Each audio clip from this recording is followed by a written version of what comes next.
totally captured the grungy 90s pissed offness that was like carried over from her character in the comic books. I don't think that they could have, if they'd grown an actor just to play this role, it like couldn't have been any more perfect than Kristen Ritter. She was awesome. Casting in general was just on point for this series. Mike Coulter, he was Luke Cage, flawless. Jerry, the person that played Jerry Hogarth, Carrie Ann Moss, she was from The Matrix. She, even when they didn't really make it so that it was like a carbon copy of the comic book character, because she's a gender-bent alternate version of Jerry Hogarth from the comics, she was on point.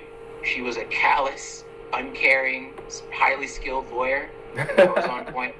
But probably the perfect actor that stole the show was David Tennant, who we all know, those of us who know who are into sci-fi and have ever heard of Doctor Who know David Tennant from Doctor Who. He blew my mind when it came to his performance. He added things to the character. The Purple Man is who he was, Kilgrave.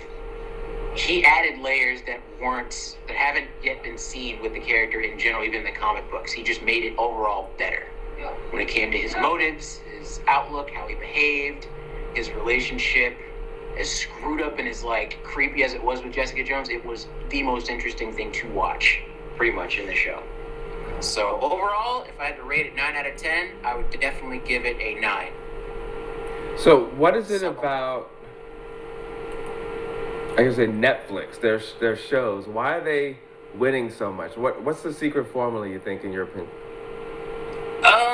Well, I don't know if it's much of a secret, but the idea is one, content. Because when you can show things that you can't normally show on like Channel 5 or Channel 11 or ABC or whatever, you're going to garner a more solid audience. Also, when it comes to Netflix and the material that they put out, they have a lot more freedom when it comes to the material that they put in. So the drugs, the violence, the macabre stuff, they can leave all that stuff in, which shows like, or channels like ABC, they have a really strict formulaic, you can show this, you can't show that type of thing. So it's, at the end of the day, yeah, if I had to categorize it as one thing, it's just freedom. You have a lot more freedom with Netflix and HBO and AMC to a degree, but I think that's what the non-secret is overall. And you haven't watched Jessica Jones yet, right? I'm gonna binge watch it. Jump on it.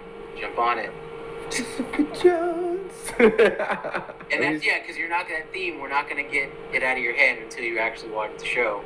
But I'm scared to watch the show based on what you said. Check it out, man. I'm telling you. When it comes to them doing... All right, the difference is, because you asked me this before the show. Right. Which was better, Jessica Jones or Daredevil? You can't really categorize it as one being better than the other because they're two completely different shows.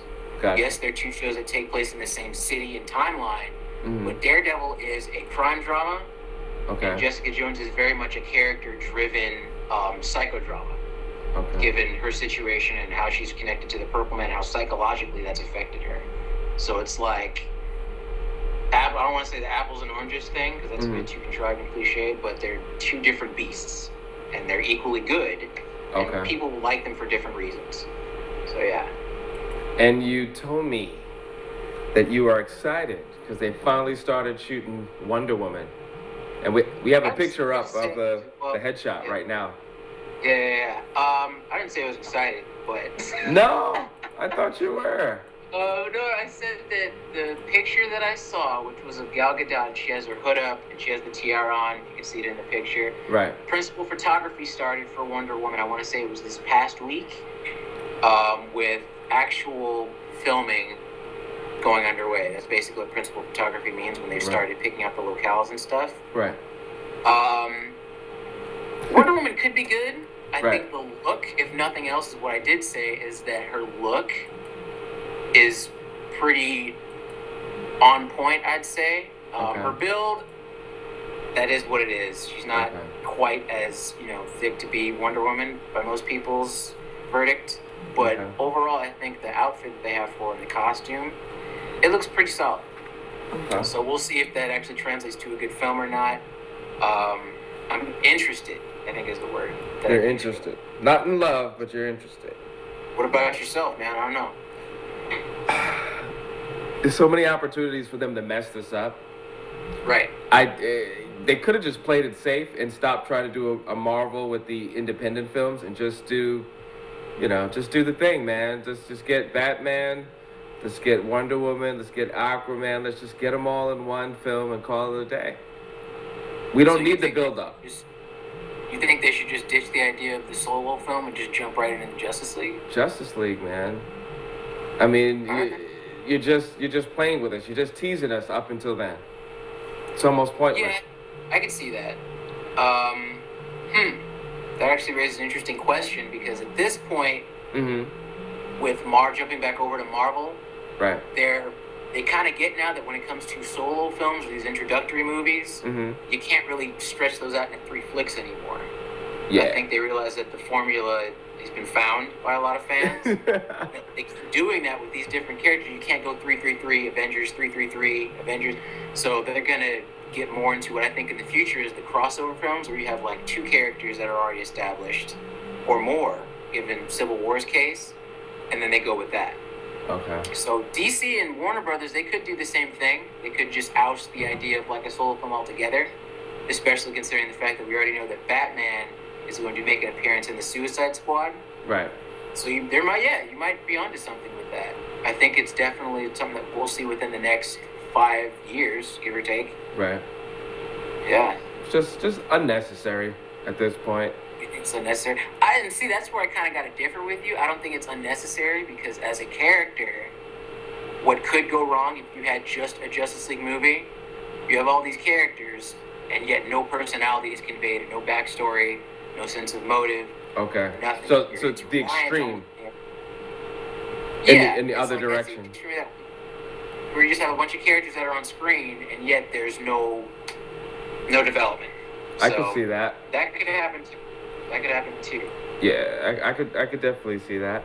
Well, let's move right along to AMC's Badlands. Yes. Badlands. The martial arts is Western, excellent. Eastern, Western meets Eastern. Yeah, totally awesome. What's your take on it? You go first. Okay, well, cinematography, lighting, costume design, I'm feeling it. You definitely get a feel that this environment really exists. It has its own culture, and the martial arts are excellent. I mean, the fight scenes are just... Fight choreography is mind-blowing, I'd say. Yeah. All right. So those are no pros or cons, no likes or dislikes on that one? It was just... No, those are all the pros. The cons... Okay. Cons a little different. I feel that they kind of rushed it along a little bit to say what they needed to say to kind of keep people going. Like as far as the story, they really could have taken their time and build the characters. Don't rush it along. So okay, this is what's going on. This is what's going on. Are you guys good? Okay, now we have an amazing fight scene. Now, okay, let's kind of rush along. You guys understand how this world works now? Okay, good. Now another great fight scene. And this was a con for you? See, now, I got to catch you on this one. I hate to slit your throat on this. But considering the fact that weeks ago you told me, well, with Walking Dead, I'm kind of tired of the build-up. I'm tired of the explanation. I just want to see action. I'm tired of... So to go from that to, well, you guys kind of sped it up on me, and I wish there would have been more build-up and establishment. It's kind of curious for you. Okay, well, you know what? Maybe, you know what? You definitely got me on that. And folks, if you actually pay attention to our past shows, let me put it this way. It wasn't that much the speed in which to show, but I think it's the quality of the dialogue, the quality of the build-up or lack of character development, because the fight scenes were so excellent. The costume and the lighting, cinematography was so excellent. And then you give me, like this is your final in college film. Wow. As far as dialogue. Backhanded, dude. Okay, I can see that. And my thing is this, because I did tell you this a bit before the show. Right. As far as pilots go, I would definitely say that it wasn't bad. I wouldn't call it bad at all. It just wasn't spectacular. Typically, within the first 5 to 10 minutes of a pilot episode, you're given the who, what, where, and when of it, right? Mm-hmm. And they do that in the first 5 minutes of the show, down to where you have like the kid narrating, this is this is that, this is right. They're clippers, they're barons, this is how it is, guns are outlawed. They gloss over a lot of things in the first 5 minutes that I felt they should have, like you said, to be fair, like they could have stopped and just slowed down and like explained how this happened. But again, they had action scenes to get to, so it's kind of like, all right, you got the idea. You play Borderlands. You know what a kung fu movie is. Let's keep it pushing. So They could have taken the time a little bit. And I also think that when it comes to premieres, while I did like the show, and I will keep watching the show, mm-hmm. it's definitely taking the Walking Dead spot on my Sunday night television shows. Right. This could have benefited from a 2-hour season premiere, I think. Yeah, definitely. As opposed to just an hour. Because the character's Sonny, there's the one kid who's apparently some like martial arts demon that you saw. Remember when he gets cut, every time he sees his blood, he flips out and just goes like all barbaric and brawling on people. That I felt could have been built on. What do you think of that kid, by the way, as far as casting wise? Do you believe he's this kind of frail, innocent? Yeah, I don't know what's going on. Yeah, he looks like just like a lamb that's just in a den of wolves. And until you cut him, and then you realize, holy shit, this kid's a freaking beast. We don't want to mess with him, otherwise he'll throw a shard of glass in our eyes. So I think he's functional. The thing about Into the Badlands is you notice there's like a lot of dry, like, I don't want to say humor, but everybody's like kind of just like dry and dour and stoic. You know what I'm saying? Right. And I think that's kind of like going back to the old samurai movies and the spaghetti westerns. You know what I'm saying? Mm-hmm. Like even down with Sonny and his girl, like there's that one scene where he's talking to his girlfriend. Right. And she's like, Sonny, I'm pregnant. And he's just kind of like, are we keeping it? And then she's just like, really, dog? Like, you're going to ask me if we're going to keep it right now? Like, is that your solution to everything? Like, just kill it? And you're just kind of like, yeah, more or less. There's no... But I wish he would say it. Like, woman, yes, this is what I do. In fact, this is what keeps food on the table, so stop complaining. It's like, it's living. He's like, I don't like it, but it's who I am, and it's all I'm really good at. Right. So he doesn't really he gets emotionally invested in people, but he doesn't really show it. He's like that tough guy. Right. I act, I don't say type of thing. You know? Right. But overall, I thought it was good. I liked it.